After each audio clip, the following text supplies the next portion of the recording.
Hola, ¿qué tal? Vamos a continuar con la evaluación de la perra lobo checo y el galguito, con el cual se vinculó, como mencioné en la primera parte. Como estuve hablando sobre las convergencias y divergencias a nivel filogenético, he añadido o he dejado un añadido que eliminé porque veía que podía hacerse demasiado espeso, pero también luego posteriormente pues entiendo que podía ser interesante para el que le interese ver un poquito la explicación con el gráfico donde voy explicando de qué va el tema.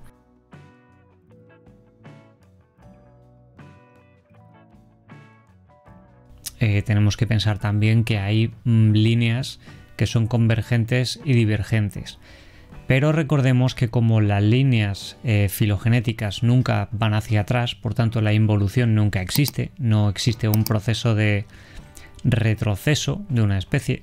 Por eso en el momento en el que un lobo pasa a ser un perro, no se puede lograr un lobo por medio de ningún tipo de selección, porque para ser un lobo tendría que haber tenido unos antepasados específicos en un entorno específico. Lo que se puede lograr son comportamientos relacionados con las necesidades que necesitaría un animal para poder sobrevivir en un entorno similar. Pero esto son líneas convergentes. Esto quiere decir que si sabemos que las divergencias son líneas en las que dos animales se separan desde una perspectiva evolutiva, entonces se desarrolla una característica concreta en una línea y luego otros siguen la misma línea o difieren, vamos a hablar sobre líneas convergentes para definir aquellas que vuelven otra vez a ciertas características que podrían ser comunes, pero en este caso podría tener incluso un aspecto diferente.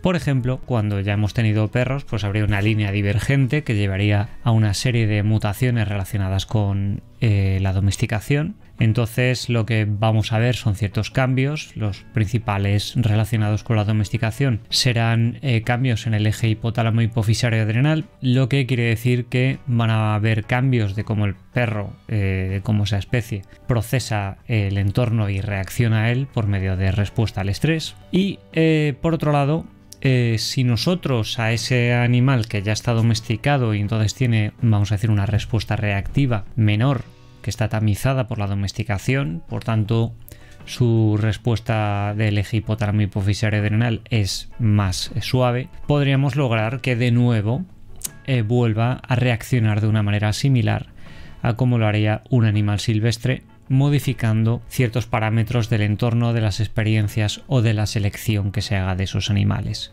¿Esto qué quiere decir? Que nunca se puede ir hacia atrás, por tanto los animales nunca van a volver, los perros nunca volverán a ser lobos, pero sí pueden adquirir ciertas características nuevamente de los lobos, como la mayor respuesta al estrés propia de cualquier animal silvestre. Entonces podemos encontrar animales que tienen respuestas muy reactivas y que ni siquiera pertenezcan al mundo de los cánidos, animales salvajes, que cuando son domesticados la tamizan y cuando vuelven otra vez a vivir en libertad, pues vuelven a desarrollar esa sensibilidad al entorno, esa respuesta al estrés, pero con un aspecto diferente. A esa sería la convergencia. Entonces, primero habría habido una divergencia, esa separación de ese animal que al domesticarse se separa de sus ancestros, pero cuando el animal se desenvuelve en un entorno, ya sea por presión artificial,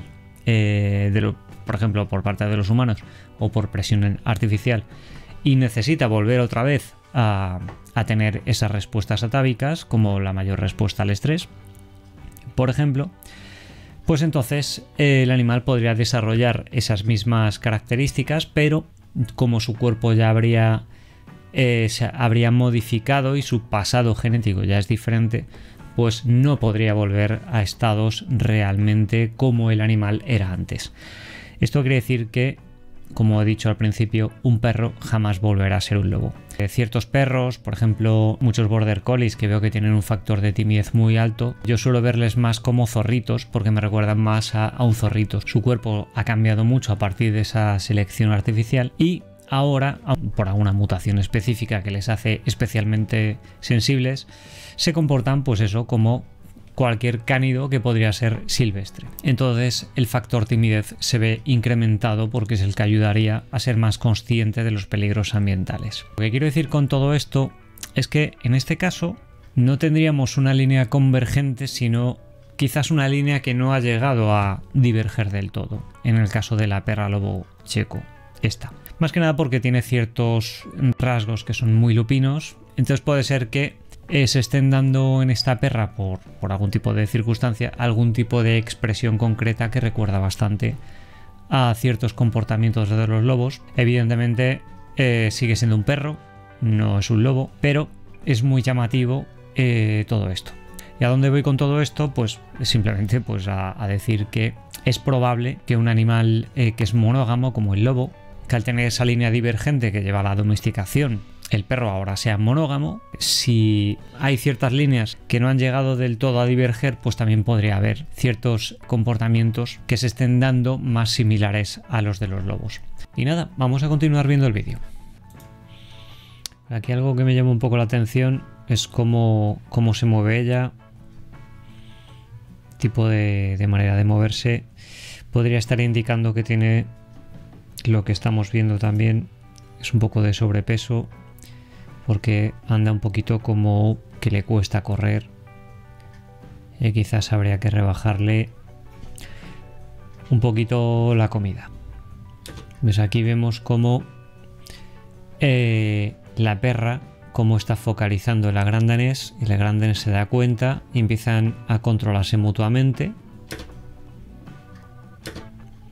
Vemos que permanece, sobre todo la gran danés, una vez que se ha dado cuenta la mira más fijamente. Han sido inducidas por el juego del galgo, y ahí es donde vemos que el comportamiento de celar podría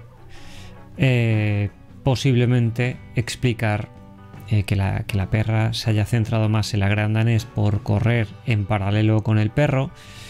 Tampoco sería descabellado pensar que quizás sea algún tipo de comportamiento, vamos a decir, de irritación porque sienta algo de tensión con el movimiento, o también podría pues relacionarse con perros que son muy sensibles a la tensión social, que también es muy común en hembras que hacen de mediadoras sociales, separando cuando hay un poquito de tensión, que por ahí hace tiempo enseñé algunos vídeos donde se veía que hay perras, sobre todo que pasan cierta edad, que ya son bastante mayores, que es como que con ciertas conductas pues tienden más a irritarse cuando ven a otros animales jugar. Entonces, si es cerca de ellas, podrían reprender a otros por estar jugando, quizás por algún tipo de sensibilidad a la tensión social, que les va causando un poquito esa especie de irritación, como si fuese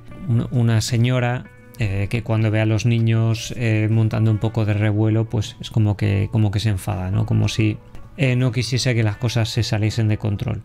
Normalmente puede haber un desencadenante de una conducta, por ejemplo jugar, y que a partir de los acontecimientos pues digamos que los planes vayan cambiando a partir de lo que está sucediendo.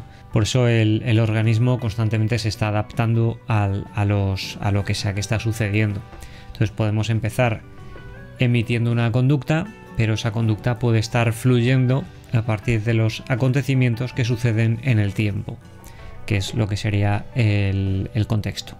Entonces la perra en un principio podría intentar, por esa irritación, parar un poquito la excitación, o podría ser un comportamiento de celar, el tema de que no le guste demasiado que se acerque al macho, aunque también es cierto que la agresividad de las hembras en perras, como es más bien territorial, como se relaciona con la capacidad de reproducción individual, es posible que tampoco tenga por qué tener un vínculo directo con un macho, o sea, un celo específico, aunque podría ser perfectamente un desencadenante, como un estímulo que promueve ese comportamiento de celar. Del mismo modo que hay perros que cuando otro perro les saluda, pues se ponen como a intentar evitar que eso ocurra, ¿no? Ahora bien, el comportamiento de celar, ese comportamiento específicamente, también podría tener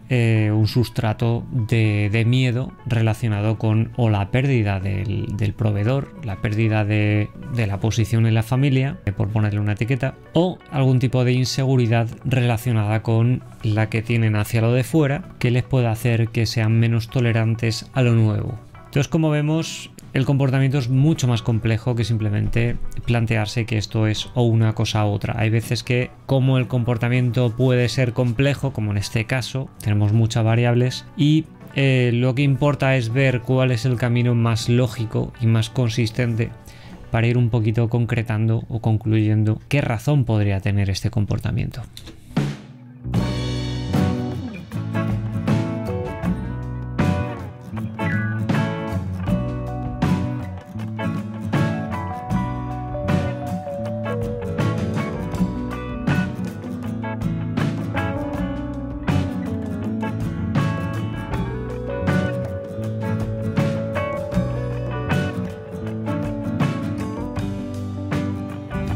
Si tu perro tiene problemas de comportamiento, puedes concertar cita previa en el correo etologiacanina eduardorodriguez@gmail.com.